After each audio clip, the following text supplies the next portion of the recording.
अस्सलामुअलैकुम नाजरीन, मेरे YouTube चैनल मिन्जाज वॉइस पर आप सभी को खुश आमदीद। दोस्तों, तारीख़ में कई ऐसे अजीम हुक्मरान गुजरे हैं जिन्होंने इस्लाम का परचम पूरी दुनिया में सर बुलंद किया, और ये बात मुसलमानों के लिए बासे फ़ख्र है कि उन्होंने जंग और जिहाद करके कई ज़मीनों को उम्मत मुस्लिमा के इलाके में बदल दिया। उन्होंने अपनी जानों का नजराना देने से भी गुरेज ना किया। उन मुसलमान हुक्मरान ने अपनी फतह की गई ज़मीनों में न सिर्फ मुसलमानों को बल्कि दूसरे मज़हब के मानने वालों को भी बराबर के हुकूक दिए। दोस्तों, आज के इस वीडियो में हम सल्तनत उस्मानिया के उन जाबाज हुक्मरानों के बारे में बताएंगे जिन्होंने अपनी बहादुरी से सल्तनत उस्मानिया को तक़वियत और उसद बख्शी। सल्तनत उस्मानिया के ये ताकतवर हुक्मरान कौन थे और उनकी दिलेरी की दास्तान सुनने के लिए वीडियो को आखिर तक लाजमन देखें। सल्तनत उस्मानिया उस वक्त वजूद में आई जब उनके चारों तरफ दुश्मनों का बसेरा था, लेकिन इस सल्तनत के पास 3 ऐसे सुल्तान थे जिन्होंने अपनी सल्तनत और इस्लाम को तक़वियत बख्शी और अपनी सल्तनत का दायरा वसी किया। तो आइए शुरू करते हैं इन अजीम सुल्तानों की दास्तान।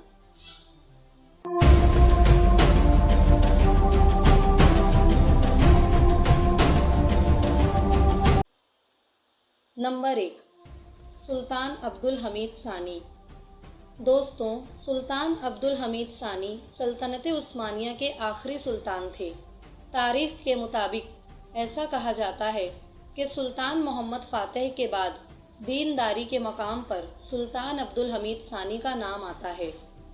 सुल्तान अब्दुल हमीद सानी सल्तनत उस्मानिया के 34वें और आखिरी खलीफा थे। आपकी पैदाइश 21 सितंबर 1842 को तुर्की के शहर इस्तांबुल में हुई और 31 अगस्त 1876 को सल्तनत उस्मानिया के सुल्तान बने। सुल्तान अब्दुल हमीद सानी हाफिज़े कुरान भी थे। सुल्तान अब्दुल हमीद सानी का सबसे अहम तरीन काम ये है कि उनके दौरे हुकूमत में फ़्रांस में हज़रत मोहम्मद सल्लल्लाहु अलैहि वसल्लम के ख़िलाफ़ खाके बनाए गए और उन्हें थिएटर में भी दिखाने का मंसूबा बनाया गया। जब सुल्तान को ये बात मालूम हुई तो उन्होंने फ़ौरन फ़्रांस के सफ़ीर को बुलवाया और कहा कि मेरी बहरी और ज़मीनी फ़ौजें हमले के लिए तैयार हैं। क्या तुम चाहते हो कि मैं फ़्रांस पर हमला करूं? और अगर तुम ऐसा नहीं चाहते तो ये खाके बंद हो जाने चाहिए। कुछ अरसे बाद वो खाके और वो थिएटर दोनों बंद हो गए।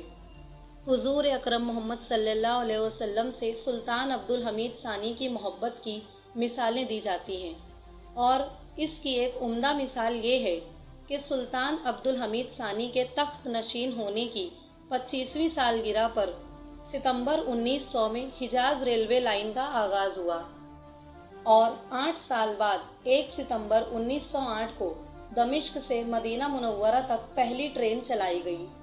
उस वक्त सल्तनत उस्मानिया पूरी तरह से कर्ज में डूब चुकी थी, तो यूरोपियों ने रकम इकट्ठी की और सुल्तान के पास जाकर फ़लस्तीन के करीब यहूदियों के लिए ज़मीन का मुतालबा किया।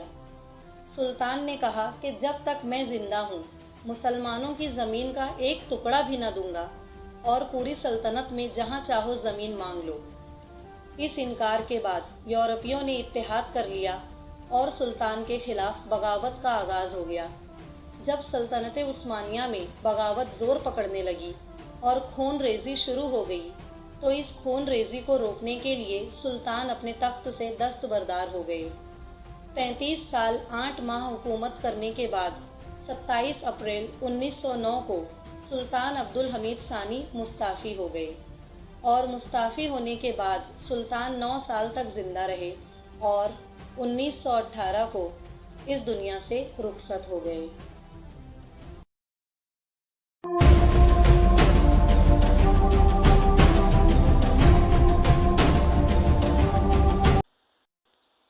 नंबर 2, सुल्तान मोहम्मद फ़ातिह।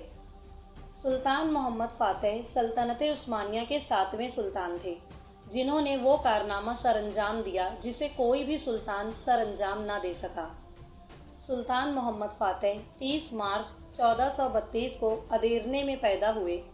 कहा जाता है कि जिस साल सुल्तान पैदा हुए اس سال ہر چیز وافر مقدار میں ہوئی اور ہر طرف خوشحالی کا ماحول تھا۔ سلطان محمد فاتح کو 12 سال کی عمر میں سلطان بنا دیا گیا، کیونکہ سلطان مراد ثانی نے گوزہ نشینی اختیار کر لی تھی، اور اس طرح سلطان محمد فاتح سلطنت عثمانیہ کے 7ویں سلطان بن گئے۔ لیکن اس کے بعد 1446 میں سلطان مراد ثانی نے دوبارہ تخت سنبھالا۔ اس کی وجہ سلطنت کے کچھ وزیروں کی بغاوت تھی۔ سلطان مراد ثانی کے انتقال کے بعد 3 فروری 1451 میں سلطان محمد فاتح نے پھر سے اقتدار سنبھالا۔ اس وقت ان کی عمر 19 سال تھی۔ سلطان کے اقتدار میں آتے ہی انہوں نے قسطنطنیہ فتح کرنے کی تیاریاں شروع کر دیں۔ اس کے لیے انہوں نے 1.5 لاکھ کی عظیم فوج بنائی، لیکن قسطنطنیہ فتح کرنے کے لیے یہ فوج ناکافی تھی۔ اسی لیے سلطان محمد فاتح نے ایک عیسائی انجینئر کی مدد سے ایک ایسی توپ بنائی جو پوری دنیا میں کسی نے نہیں بنائی تھی۔ اس توپ کے ساتھ 180 جہازوں کا بحری بیڑا بھی بنایا گیا۔ اس کے بعد 16 اپریل 1553 میں قسطنطنیہ کے زمینی علاقوں کا محاصرہ کر لیا گیا، اور 29 اپریل 1453 میں سلطان محمد فاتح نے 21 سال کی عمر میں قسطنطنیہ کی اینٹ سے اینٹ بجا دی۔ قسطنطنیہ کی فتح پر ایک حدیث مبارکہ بھی ہے کہ یقیناً تم قسطنطنیہ فتح کر لوگے، وہ امیر بھی کیا باکمال ہوگا اور وہ لشکر بھی کیا بے مثال ہوگا، اور یہ شرف سلطان محمد فاتح کے حصے میں آیا۔ انہوں نے اس فتح کے بعد وہاں کے سب سے بڑے کلیسا آیا صوفیہ کو مسجد میں تبدیل کروا دیا۔ قسطنطنیہ کا نام تبدیل کر کے اسلام بول رکھ دیا گیا، جو کہ بعد میں استنبول بن گیا۔ سلطان محمد فاتح اپنی فتوحات سے مشہور ہیں کہ وہ جو بھی علاقہ فتح کرتے ان علاقوں میں ریاستی نظام کا بھی خاص خیال رکھتے۔ سلطان محمد فاتح نے ہی یہ قوانین بنوائے اور صوفی علماء سے فتویٰ لگوایا کہ آگے آنے والے سلطان اقتدار میں آنے کے بعد اپنے بھائیوں کو قتل کروا سکتے ہیں کہ بغاوت کا کوئی خطرہ نہ رہے۔ سلطان محمد فاتح 2 مئی 1481 کو اس دنیا سے رخصت ہو گئے۔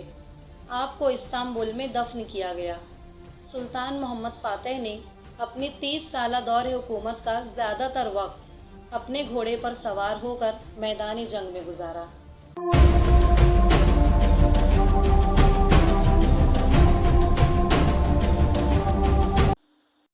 نمبر 3، اورحان غازی۔ ناظرین، اورحان غازی سلطنت عثمانیہ کے دوسرے سلطان اور عثمان غازی کے بیٹے تھے۔ اورحان غازی 1281 کو سوگوت میں پیدا ہوئے۔ 1526 میں اپنے والد عثمان غازی کے انتقال کے بعد ان کے جانشین کے طور پر اورحان غازی کو چنا گیا۔ اورحان غازی اسلام کے ایک سچے مجاہد تھے۔ آپ نے اقتدار کے پہلے دن سے ہی بازنطینی سلطنت کے خلاف جہاد شروع کر دیا۔ عثمان غازی کے دور میں کوئی منظم فوج نہ تھی۔ اورحان غازی نے منظم فوج تیار کر کے ایک عظیم کارنامہ سر انجام دیا۔ ان کے دور میں مسلمان بچوں کو اکٹھا کر کے جنگی تربیت دی جاتی تھی اور انہیں فوج کا حصہ بنا دیا جاتا تھا۔ تاریخ کے مطابق اس فوج کے نام سے ہی یورپ کے کلیساؤں کی دیواریں کانپ جاتی تھیں۔ اورحان غازی نے اپنی حکومت کی شروعات میں ہی مغربی اناطولیہ کی طرف پیش قدمی کی۔ اورحان غازی نے بازنطینیوں کے خلاف پہلی جنگ 1326 میں لڑی۔ اورحان غازی کا جنگ پیلیکانون میں بازنطینی بادشاہ آندریونیکوس سے سامنا ہوا۔ اس جنگ میں اورحان غازی کی فوج کی تعداد قریباً 8000 تھی، جبکہ آندریونیکوس کی فوج کی تعداد 12 سے 13,000 تھی۔ اس کے باوجود بھی اورحان غازی نے ایک ہی زبردست حملے میں بازنطینیوں کی فوج تباہ کر دی۔ بادشاہ بھاگنے پر مجبور ہو گیا۔ اس کے بعد اورحان غازی نے لاتعداد جنگوں میں حصہ لیا، جس میں انہوں نے ان سب میں فتح حاصل کی۔ اورحان غازی نے 36 سال تک سلطنت عثمانیہ پر حکومت کی۔ اورحان غازی نے بیماری کی حالت میں 1362 میں 80 سال کی عمر میں وفات پائی۔ آپ کو برسا میں دفن کیا گیا۔ آپ کا مزار آج بھی بورسا میں موجود ہے۔ ناظرین، یہ تھے 3 بہادر اور نڈر سلطان جنہوں نے اپنی ذہانت سے اسلام اور سلطنت عثمانیہ کو تقویت بخشی۔ دوستوں، اگر آپ کو ویڈیو پسند آیا ہو تو ویڈیو کو لائک کر دیں اور چینل کو ضرور سبسکرائب کر لیں۔